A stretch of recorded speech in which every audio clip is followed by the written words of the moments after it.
Hello everyone, today I'm going to show you how to withdraw money from your Coinbase wallet to your bank account. Make sure to watch the video until the end, not to miss any important details. Like and subscribe. So as you can see, currently we are right now on our main Coinbase application, and from here we are in the home page.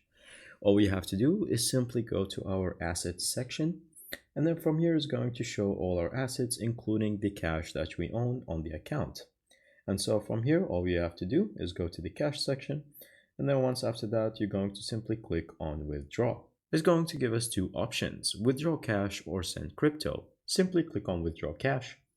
And then from here, you're going to show how much amount you would like to send. So for example, 50 euros. And then from here, you're going to click on transfer to and add the payment method. Once you click on that, it's going to give a few options, one of them being the bank account.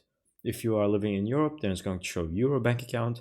But if you are living in the US, then it's going to show you simply US bank account. Click on it.